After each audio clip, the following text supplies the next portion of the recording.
My parents said I was nothing to brag about at Dad's retirement, but his boss chose my folder first.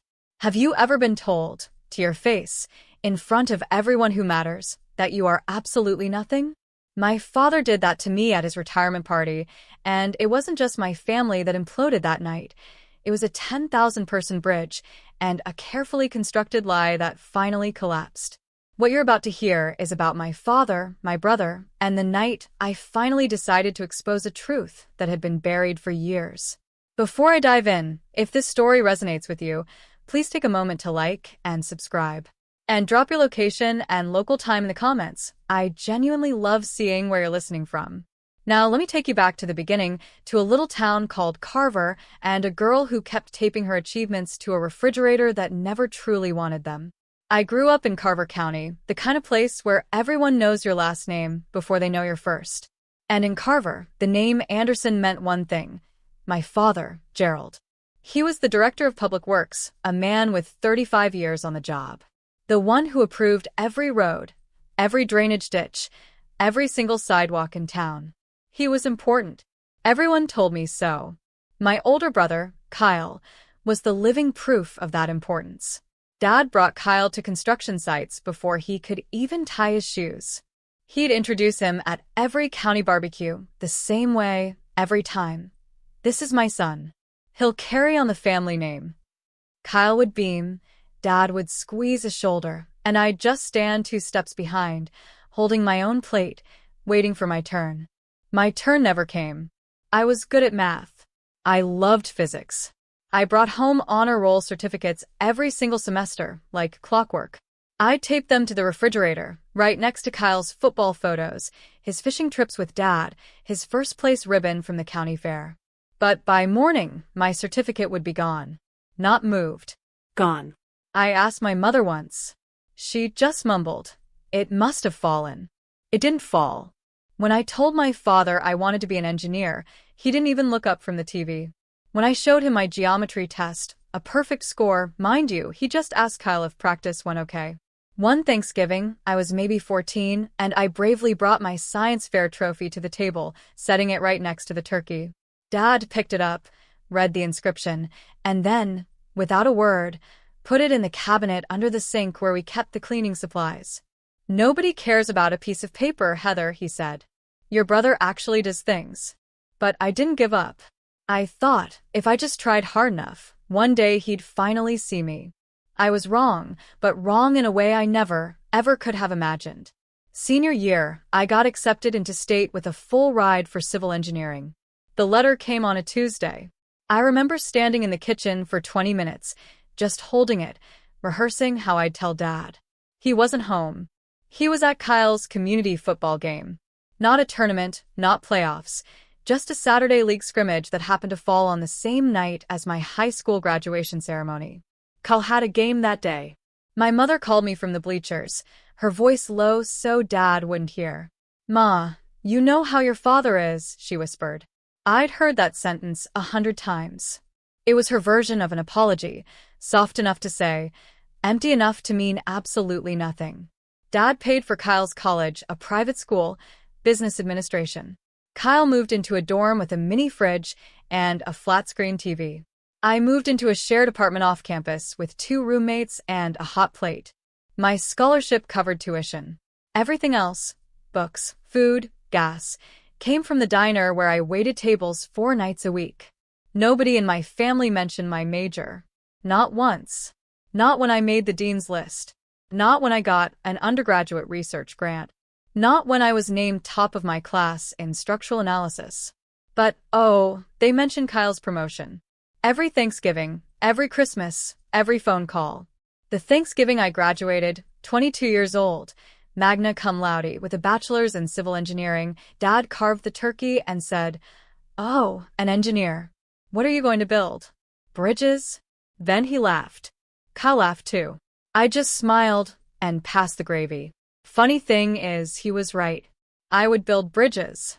Or, more precisely, I'd fix the one he nearly destroyed.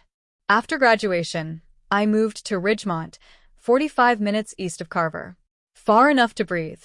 I landed a junior position at Marsh and Callaway Engineering. Small firm, serious work. Bridges, overpasses, municipal infrastructure. My boss, Elaine Marsh, a founding partner, 55, the kind of woman who could read a load calculation the way most people read a menu, saw something in me early. She mentored me, pushed me, made me present at client meetings when all I wanted to do was hide behind spreadsheets. I passed my PE exam at 27. Professional engineer. That's the license that says you're trusted to stamp drawings that keep people alive. Bridges, hospitals, schools. Your signature means if this fails, boom, it's on you. I was one of the youngest PEs in the firm's history. I called home to share the news. Dad picked up. I passed my PE, I said. Silence. Then, Kyle just got promoted. Kyle had been hired at Dad's department, project coordinator at the county public works office. No engineering degree required. Dad pulled strings. Everyone in Carver knew it. Nobody said it. I hung up the phone and sat in my car for 15 minutes. And for the first time, yes, I let myself think the thought I'd been dodging my whole life. It wasn't that I hadn't done enough. It was that he never wanted me to do anything at all. That same week, Elaine gave me a piece of advice I didn't fully understand yet. She said, keep a copy of everything you sign. Everything. Every drawing, every email, every revision. That's not paranoia, Heather. That's professionalism. I listened. I filed. I saved. I didn't know that 2 years later, that habit would change everything. 3 years before the retirement party, Carver County broke ground on the Millbrook Bridge. If you're not from around here, you need to understand what that bridge meant. Millbrook Road was the main artery connecting the north side of the county, 2 schools, the regional hospital, a senior living facility, to the highway. The old bridge was 60 years old, weight restricted, and groaning every time a school bus crossed it. Replacing it wasn't optional. It was survival. For Dad, it was more than infrastructure. It was his legacy. The biggest project of his 35-year career. He managed the timeline, the budget, the contractors. His name was on every press release. The county newsletter ran a photo of him in a hard hat, standing on the riverbank, arms crossed, grinning like a man who'd just been handed a trophy. Then the inspectors found the problem. The original structural design, done by Dad's in-house team, had a critical flaw in the load-bearing pylons. Under projected traffic weight, plus seasonal flooding stress, those pylons would degrade within 5 years, maybe less. The engineering term is progressive failure. The everyday term?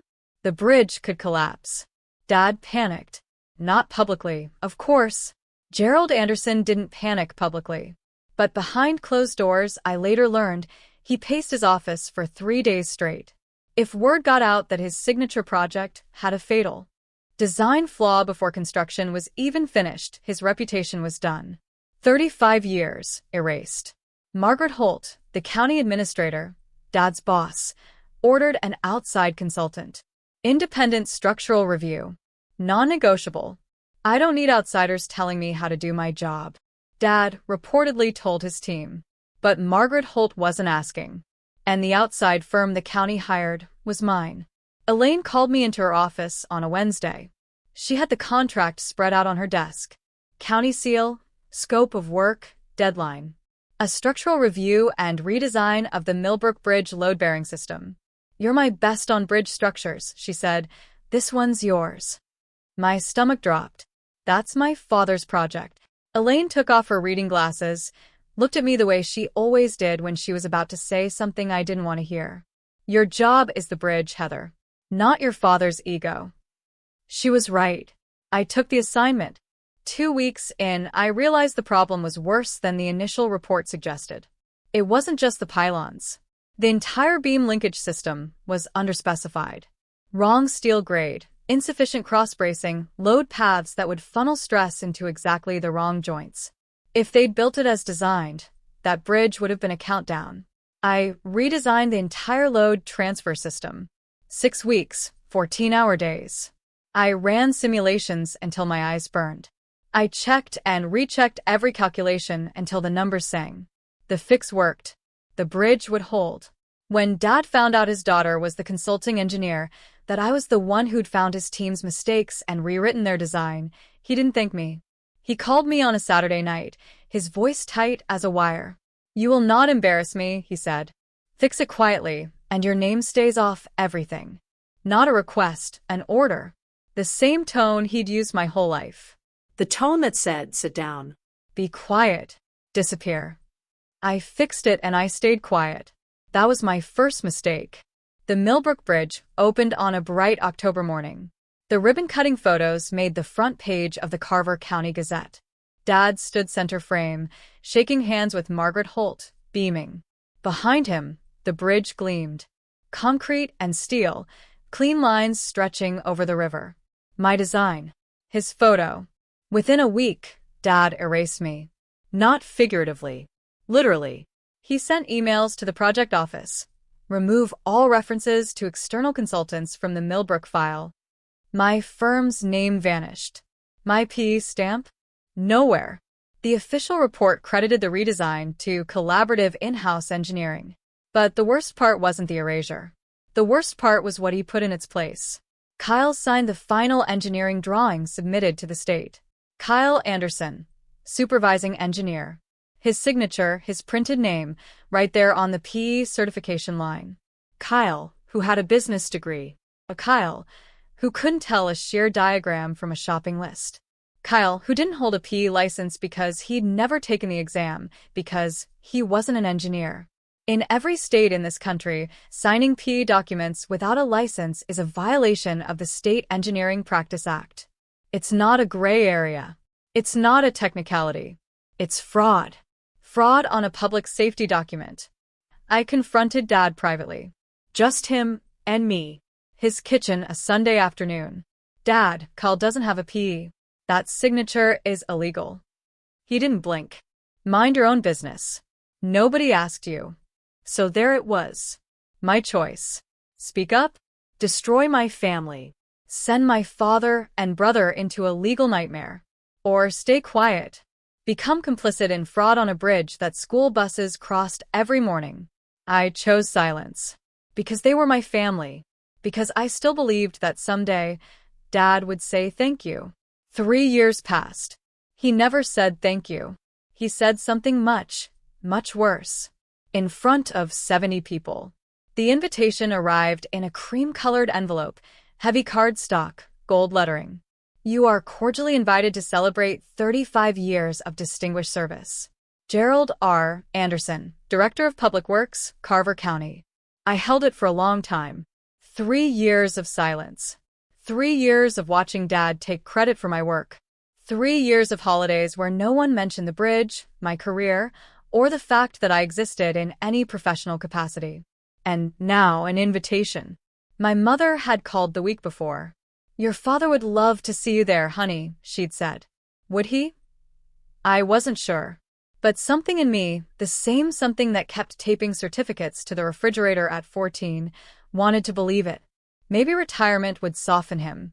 Maybe without the job, without the title, without the need to perform, he'd just be a father. My father. I drove 4 hours, bought a new blazer, charcoal, professional, the kind of thing you wear when you want to be taken seriously. I wrote a card by hand. "Congratulations, Dad. 35 years is something to be proud of. Heather." I meant every word. On the passenger seat, inside my work bag, sat a manila folder. I didn't bring it as a weapon. I brought it the way you bring an umbrella when the forecast says 20% chance of rain, hoping you won't need it, knowing you might. 3 years of documents. Drawings, emails, the state board letter, all originals, all verified, all sitting in that folder since the day Dad told me to mind my own business. I merged onto the highway toward Carver and told myself, tonight will be different. The folder stayed in the bag. I didn't know yet that by the end of the night it wouldn't. The Carver County Community Hall looked like it was hosting a wedding. White tablecloths, centerpieces with little American flags and miniature hard hats. A cute touch, someone's idea of a joke. A banner stretched across the back wall. 35 years of service. Gerald Anderson. Below it, a projector screen cycled through a slideshow of Dad's career. I stood in the doorway and watched the photo scroll. Dad shaking hands with the governor. Dad at a groundbreaking. Dad and Kyle at a county picnic, matching polo shirts, arms around each other. Dad and Kyle at the Millbrook site. Dad and Kyle at Christmas. 40 photos. I counted. Not one included me. There was a family photo. I remembered the day it was taken, Kyle's 16th birthday.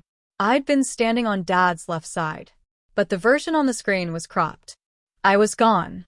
I found my seat at the back table, near the door, the table closest to the exit. I didn't think about what that meant until later. Mom spotted me from across the room.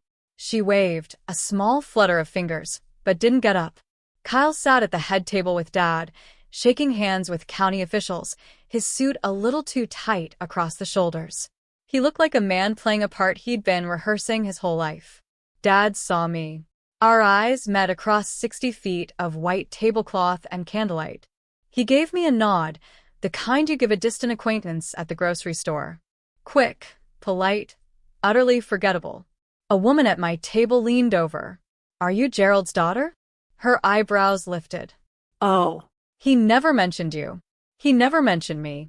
I should have been used to it by now, but hearing it from a stranger? That hit different. Margaret Holt took the podium at 7:30 sharp. Tall, silver-haired, the kind of authority you feel before you see. She tapped the microphone twice. "Good evening, everyone. We're here tonight to honor a man who has shaped this county's infrastructure for 35 years. Under his leadership, we've seen the Millbrook Bridge, the Route 9 expansion, the downtown drainage overhaul, projects that will outlast all of us." She smiled. "Please join me in welcoming Gerald Anderson." Applause filled the room. Dad rose from the head table, buttoned his jacket, and walked to the podium like he'd been walking to podiums his whole life. Confident, measured, in control. He started with a joke about potholes. People laughed. Then he got serious. "I want to thank some people." My heart beat a little faster. He thanked Donna first. My rock. My 40 years of putting up with late nights and muddy boots. Mom dabbed her eyes. The room clapped. He thanked Kyle. My son, the future of this family. I'm proud to say he's carrying on right where I left off. Kyle stood briefly. More applause. He thanked Janet, his secretary, for 22 years. She organized my life better than I ever could. He thanked Bill the mailman. The caterer, by first name, Rosa. The night security guard, Pete. The guy who fixed the copier. And each name was a stone, and I sat at the back table, sinking. He paused, scanned the room, and smiled. "I think I've thanked everyone who matters." He set the microphone down, and from somewhere in the back row, a voice I didn't recognize, someone called out, "What about Heather?" 70 people turned to look at my father. And my father, microphone still warm in his hand, laughed. He picked the microphone back up, casual, like someone had asked about the weather. He looked toward my table, not at me, but toward me, the way you glance at furniture. And said it. "She's not worth mentioning." For words. A microphone. 70 witnesses. The room didn't gasp. That only happens in movies. What actually happened was worse. Silence. The specific kind of silence where everyone looks down at their plates at the same time. Forks stopped. Glasses paused halfway to lips. Someone coughed. Mom lowered her head. I could see her hands, folded in her lap, squeezing each other white. Kyle. I watched him. He didn't flinch. Didn't turn around. He picked up his water glass and drank like nothing had happened. Like his sister hadn't just been erased in front of every professional contact their father ever had. 70 people heard it. Not one said a word. And in that silence, I understood something I'd been circling for 31 years. Their silence wasn't agreement. But it also wasn't protection. It was nothing. And nothing, when you needed someone to stand up, was the same as siding with him. 3 years. 3 years I'd kept that folder in my desk drawer. 3 years of waiting for him to call, to acknowledge, to say the 2 words that would have made everything different. And his answer, broadcast through a PA system to every engineer, contractor, and county official in Carver, was not worth mentioning. Something shifted inside me. Not anger, not sadness. Clarity. The kind of clarity that doesn't burn, it focuses. Like a lens pulling light into a single sharp point. I looked down at my bag. The folder was inside. It had been inside for 3 years. Not anymore. I stood up. The chair scraped against the hardwood. A sound louder than it should have been. Or maybe the room was just that quiet. Mom reached for my arm, her fingers closing around my wrist, gently, the way she always did, as if gentleness made up for everything she never said. "Oh, sit down, honey. Don't make a scene." I looked at her hand, then at her face, and for the first time in my life, I didn't do what she asked. "I'm not making a scene, Mom. I'm just not sitting down anymore." I pulled my wrist free. Not roughly. Slowly. The way you set something down that you've been carrying too long.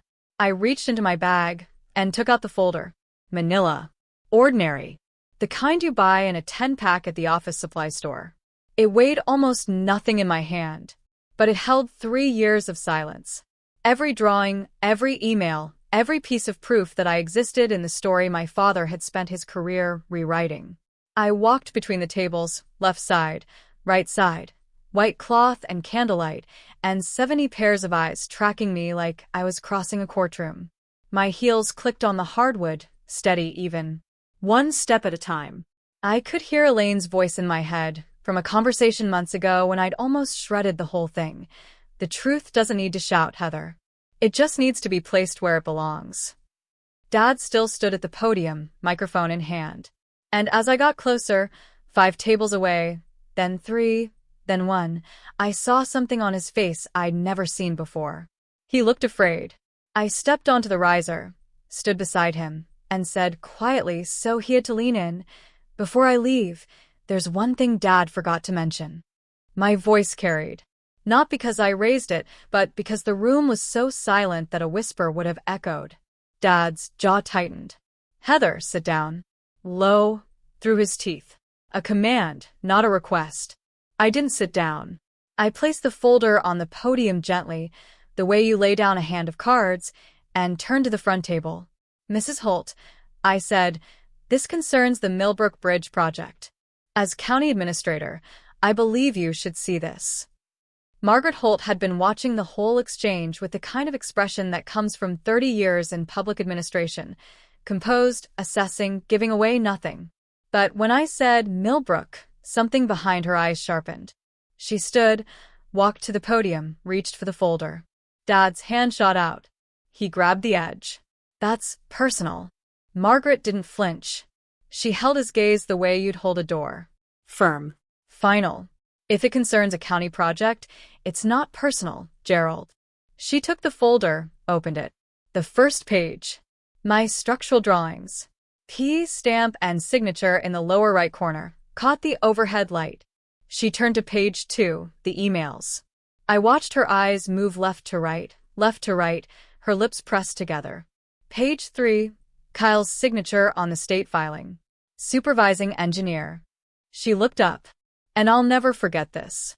She didn't look at me. She didn't look at Dad. She looked at Kyle. And in that moment I thought, was this the right thing to do? 3 years I held this. 3 years I chose family over truth. If you'd been standing where I was, holding proof, watching your father laugh at your existence in front of 70 people, would you have opened the folder, or would you have walked away? Tell me in the comments, I genuinely want to know. Margaret turned another page, then another. Then she looked up at my father, and every trace of celebration drained from the room like water from a cracked glass. Dad snatched the folder from Margaret's hands. Papers scattered. 2 sheets slid off the podium and drifted to the floor like leaves. "This is a family matter." His voice cracked on the word family. I'd never heard that before. Margaret's tone dropped 10 degrees. "Gerald, those are county engineering documents with signatures I need to verify. Hand it back." He didn't. Instead, he turned to the room, 70 faces, some stunned, some confused, most very still, and did what Gerald Anderson had always done best. He performed. His shoulders softened, his chin dipped. When he spoke, his voice had the careful tremor of a man who's been wounded. "Folks, I'm sorry about this." He shook his head slowly. "My daughter has always had issues. She's been estranged from the family for years. We've tried everything. He looked at me with a sadness, so practiced it almost felt real. She's been troubled for years. We've tried everything. And it worked. For about 5 seconds. I saw it ripple through the room. A few sympathetic nods. A woman near the front clutched her napkin. Someone whispered, "How sad." Dad was good at this. He could rewrite a room in 30 seconds. I'd watched him do it my entire childhood, reshaping every story, every situation, until he was the hero, and I was the problem. But this time, Margaret Holt was holding 3 pages of county documents. And documents don't respond to tone of voice. Margaret knelt, picked up the fallen sheets, and straightened them against the podium. "Gerald," she said, not unkindly, "I'm going to need these back." Dad's performance faltered because Margaret wasn't looking at him with sympathy.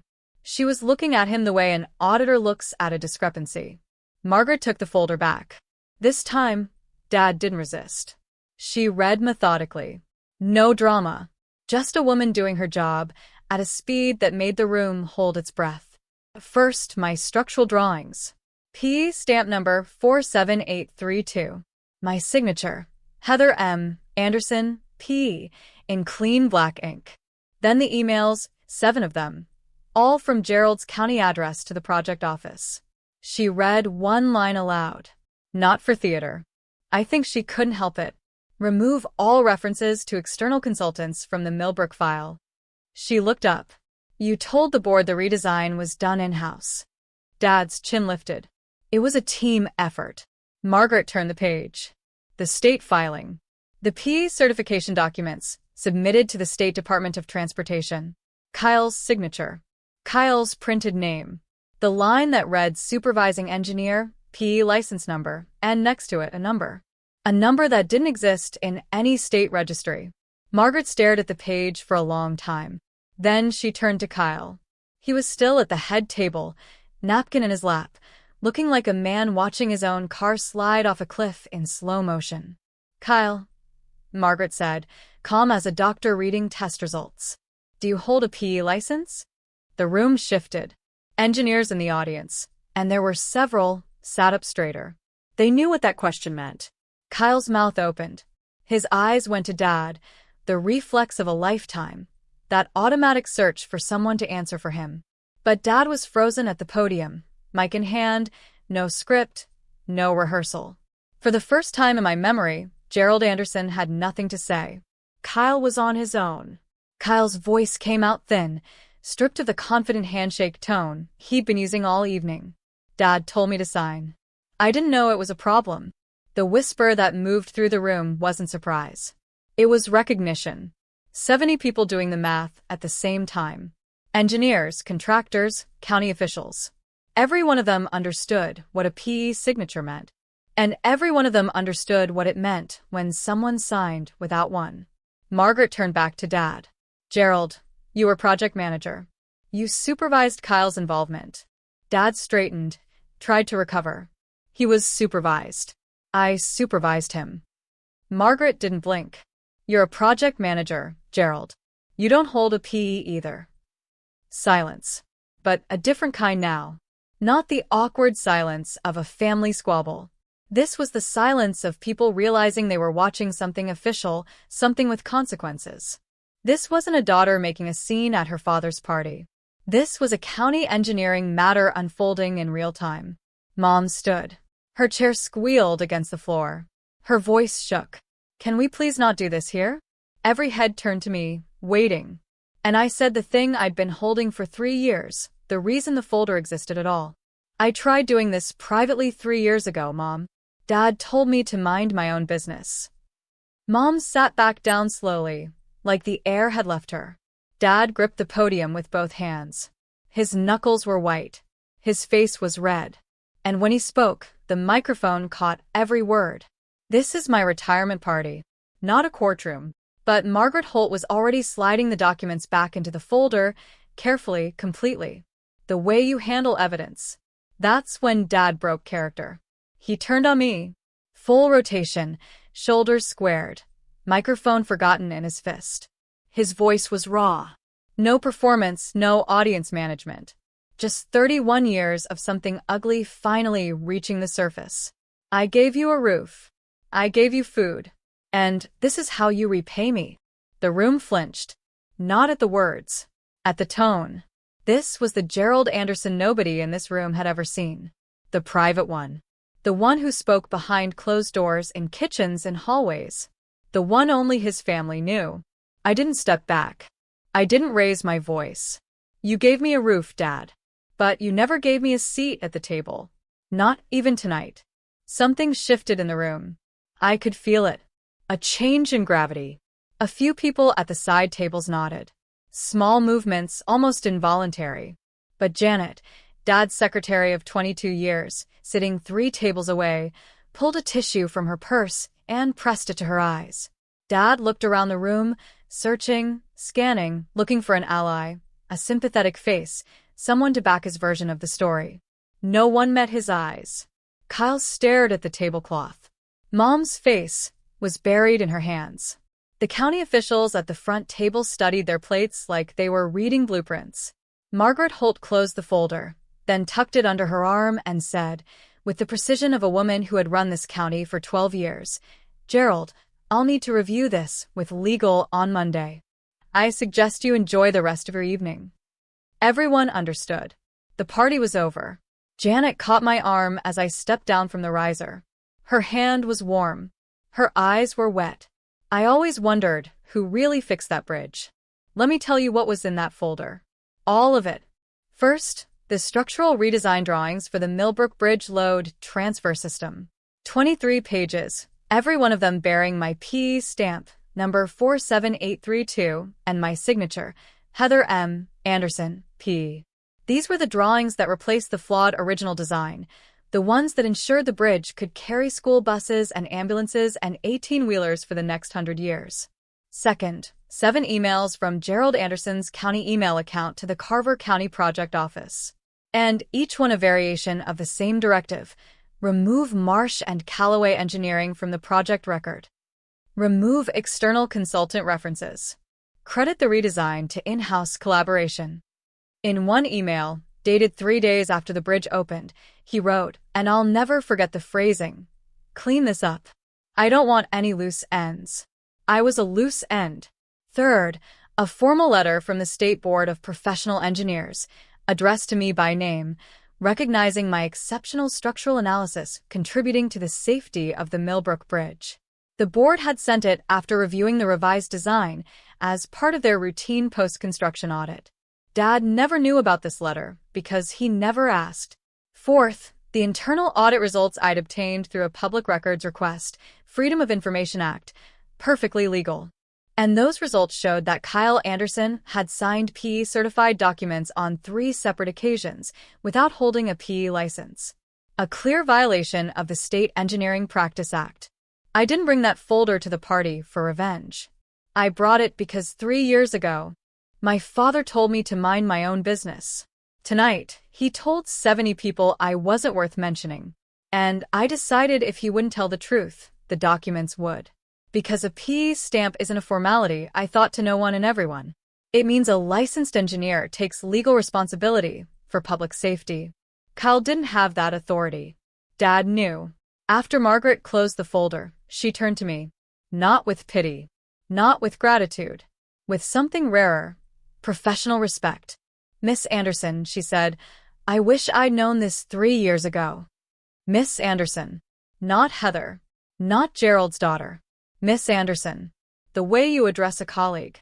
It was the first time anyone in that room had spoken my name like it carried weight of its own, separate from my father's. The ripple started slow. Tom Reeves, senior engineer in Dad's department, 30 years on the job, the kind of man who speaks only when he has something worth saying, pushed back his chair and walked over. He extended his hand. "The load transfer redesign," he said. "That was yours." I shook his hand. "Yes." He held it an extra second. "That was brilliant work." Behind him, 2 more engineers stood. One of them, a woman I didn't know, maybe 40, county ID badge on her lapel, said quietly, "I reviewed those drawings last year for the maintenance assessment. The shear wall integration was. I wondered who'd done it." Dad stood at the podium, microphone still in his hand, but the room had rotated like a planet shifting its axis, and he was no longer at the center. No one looked at him.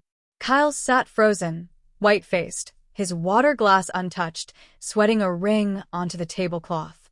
Mom pulled at my sleeve from behind. When had she walked over? Her voice was thin. "Please, let's just go home." I turned to her. My mother, the woman who'd spent 40 years translating Dad's cruelty into something softer, something survivable. "You know how your father is," I said. "I am going home, Mom. My home." And I meant it in every way a sentence can be meant. I picked up my bag from the back table. The blazer I'd bought for tonight, charcoal, professional, chosen with care, felt like armor now. I walked toward the exit. Steady. Not fast, not slow.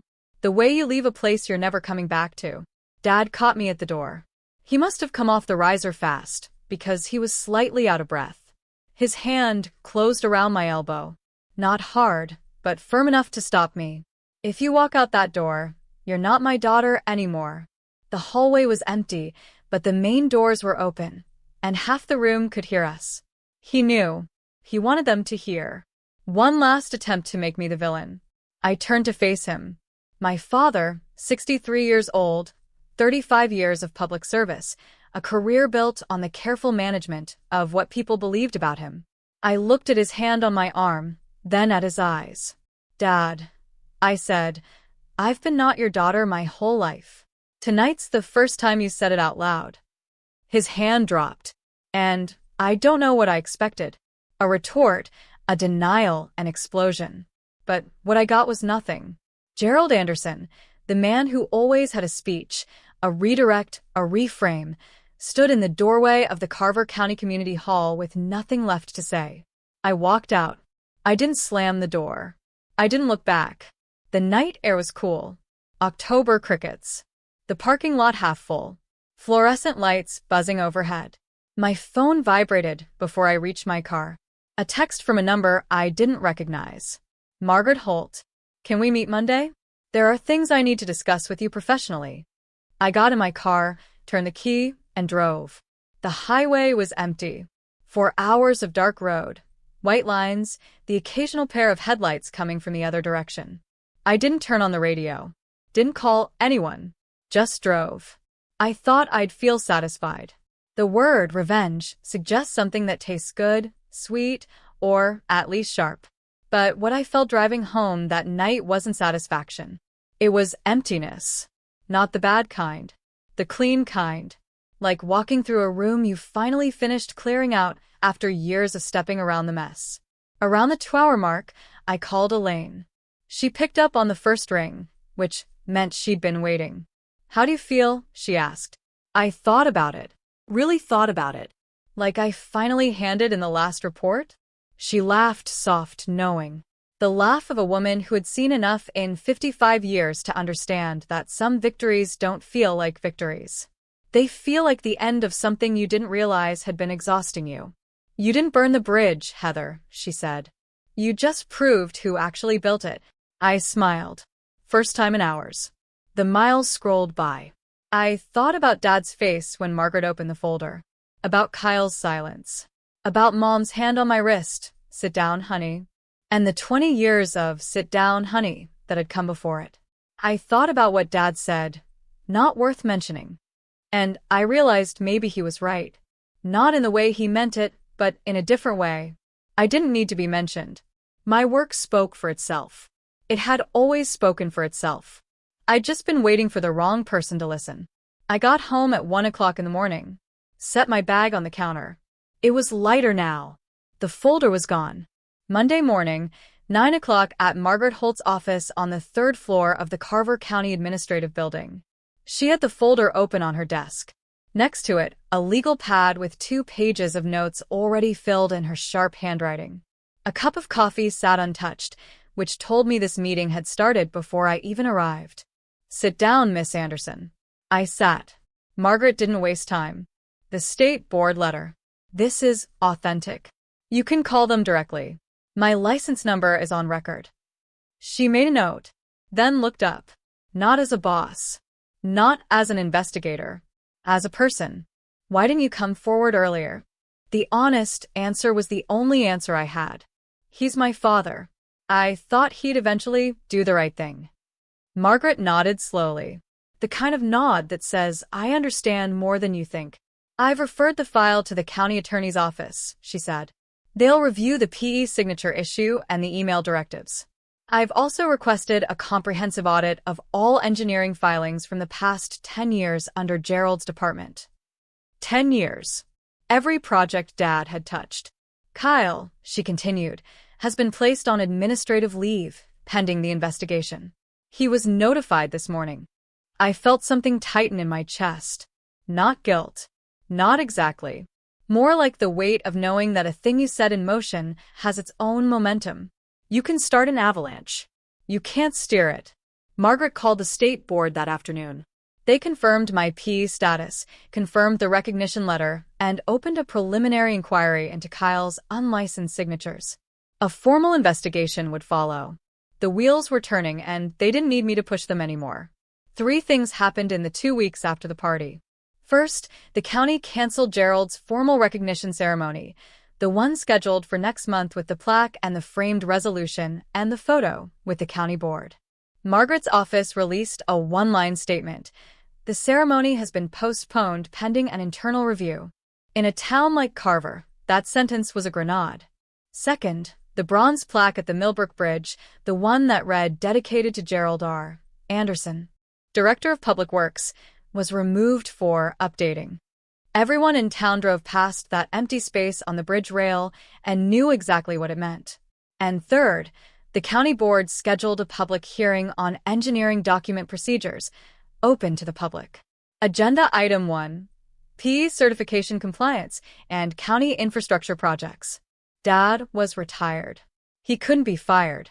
But the thing he valued more than any paycheck, his legacy, his name, the story of Gerald Anderson that the whole county had accepted as truth for 35 years, was being rewritten in real time. He called me on a Wednesday night. I almost didn't answer. You destroyed this family. His voice was flat. No performance, no audience, just him. No, Dad, I said. You built a family where only one child counted. I just stopped pretending I was okay with it. He hung up. Mom called an hour later. Your father can't sleep. He's devastated. I closed my eyes. I couldn't sleep for 3 years, Mom. Did anyone call to ask about me? Silence. The long kind. The kind where you can hear someone realizing that the answer is no. And that no is enough. She said, I'll talk to you later, honey. She didn't call back for a month. Kyle called on a Saturday late afternoon. The sun was going down outside my apartment window, and I was doing what I always did on Saturdays, reviewing drawings, drinking cold coffee, pretending the silence didn't bother me. His name on the screen made me pause. Kyle and I hadn't spoken directly, without Dad as moderator, in years. Hey. His voice was smaller than I remembered. The conference room confidence was gone. Oh. Hey. Long pause. I could hear him breathing. Did you have to do it in front of everyone? I set my coffee down. You watched him say I wasn't worth mentioning in front of everyone. Another silence. I let it sit. I'd spent my whole life filling silences for other people. Smoothing, accommodating, making it easier for everyone but myself. Not anymore. I didn't know the PE thing was that serious, he finally said. I know. That was it. I didn't accuse him. Didn't lecture. I just confirmed what we both understood. Kyle hadn't known because Dad had never told him, because Dad needed Kyle to sign without asking questions. Kyle, I said. Hire your own attorney. Not Dad's. Yours. Why? Because Dad's attorney is going to protect Dad. You need someone who protects you. More silence. Then, very quietly, I'm sorry I never stood up for you. I looked out the window. The streetlights had come on. I know that, too. After we hung up, I sat there for a long time thinking, if Dad had treated us equally, if Kyle had never been handed a role he wasn't qualified for, if I'd never been erased from the record, would any of this have happened? I don't think so. Dad didn't just harm me, he harmed Kyle, too, just in a different way. Do you think Kyle deserves consequences, or is he another casualty of Gerald's control? I'd love to hear your thoughts in the comments.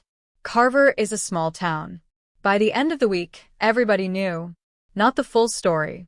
Small towns don't deal in full stories. They deal in fragments, in whispered versions, in the sentence you overhear at the hardware store. But the fragments were enough. The local paper ran it first. Front page, below the fold. County reviews engineering records after retirement party revelations. No names in the headline, but the article mentioned a former department head and irregularities in PE certification documents. In Carver, that was as good as a billboard. Within a month, the ripples reached every corner of Dad's world. The Rotary Club, where he'd been a member for 20 years, where he sat at the head table every monthly dinner, sent a letter, politely worded, carefully phrased. The gist: perhaps it would be best if he took a step back from active participation until the matter was resolved. Neighbors stopped waving. Not all of them, but enough. The ones who mattered to Dad. The ones whose waves he counted like currency. Then Kyle received formal notification from the State Board of Professional Engineers. An official investigation into unlicensed practice. If the board found a violation, the penalties could include fines and a permanent record. And while Kyle had never actually been an engineer, that signature on official state documents was as real as concrete. Mom called one more time. Her voice had a new edge. Not anger at me, but something close to surrender. Are you happy now? I thought about it. Honestly? No, Mom. I'm not happy, but I'm honest. And for the first time, so is everyone else. She was quiet for a long time. Then she said something she'd never said before. I should have spoken up years ago. It wasn't enough. But it was a start. Margaret Holt called Elaine in November. I was at my desk when Elaine walked in, leaned against the doorframe, and smiled. The specific smile she reserves for good news she's been holding for at least an hour. The county just signed a 3-year retainer with us, she said. Infrastructure consulting. Bridges, drainage systems, road specifications, the whole portfolio. I looked up from my screen. That's great. Guess who they requested as lead engineer? I didn't need to guess. The retainer was official. My name, my real name, attached to my real credentials, would be on every Carver County infrastructure project going forward. Not hidden, not erased, not credited to someone else. Mine. And a week later, I drove past the Millbrook Bridge and noticed the plaque had been replaced. The new one read, Millbrook Bridge, Carver County. Structural redesign, Marsh and Callaway Engineering. No individual names, but in my industry, the firm credit was enough. Anyone who looked it up would find the project file. And in the project file, they'd find me. Tom Reeves, the senior engineer from Dad's department, sent me an email that evening. No subject line. Just one paragraph.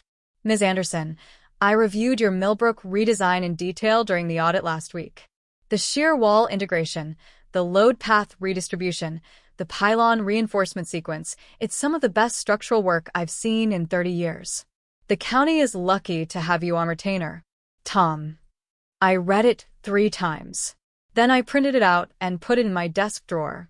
Not because I needed proof, but because sometimes after 31 years of silence, it's nice to have the words on paper and just to know they're real. 6 months later, Dad was not arrested, not charged, not dragged before a court. What happened was quieter than that, and in some ways worse.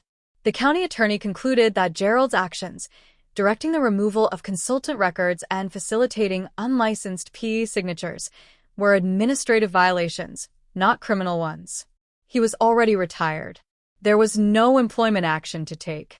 And the county issued a formal reprimand for the record and referred Kyle's case to the State Board for independent adjudication. But the real punishment, the one that mattered in a place like Carver, was the redefinition. Gerald Anderson's 35-year story was no longer the one he'd written. The bridge that was supposed to be his crowning achievement now had someone else's firm on the plaque. The hearing transcripts were public record, and the newspaper clipped them and filed them in the archive at the Carver County Library, right next to 35 years of flattering press releases. Kyle told me in one of our occasional text exchanges that Dad stayed home most days now. Didn't go to the diner for coffee. Didn't walk the dog past the county building anymore. He watched TV. He read the paper. He didn't mention me. Mom sent a letter, handwritten on stationery I remembered from childhood. Pale blue, her initials embossed at the top. I know I was wrong to stay quiet. I'm not asking you to forgive me. I just want you to know I see you. I always saw you. I was just too afraid to say it. I read it at my kitchen table, and I cried. Not because it fixed anything. It didn't. But because after 31 years, my mother finally said the thing I'd been waiting to hear from the wrong parent. It wasn't an ending, but it was a door, barely open, letting in a thin line of light. Now, I drive to the Millbrook Bridge on a Tuesday morning. No reason. Just wanted to see it. It's early 7:15. The sky's still pink at the edges. A school bus crosses going north. Then a delivery truck. Then a woman in a minivan with 2 car seats in the back. The bridge held. It didn't groan. It didn't flex. It carried them the way a bridge is supposed to. Silently, invisibly, without asking for recognition. Nobody on that bus knew my name. And nobody in that truck had any idea who redesigned the load transfer system or spent 6 weeks running simulations until the numbers worked. They didn't need to know. They just needed the bridge to hold. And it held. I stood on the walkway and looked down at the river. The water was low, early spring, snowmelt still a few weeks away. The pylons I'd redesigned rose out of the riverbed like quiet sentinels. I don't tell this story, so you'll think my father is a monster. He's not. He's a man. A man who grew up believing daughters don't build things, and who spent his whole life making sure that belief didn't get challenged. He was wrong, but he was human. And there's a difference between understanding someone and accepting what they did to you. I don't need him to call. I spent 31 years waiting for a phone call that was never coming. And the waiting was its own kind of prison. I'm done waiting. Boundaries aren't walls, they're doors. You choose who walks through, you choose when. And sometimes the bravest thing you can do isn't to fight.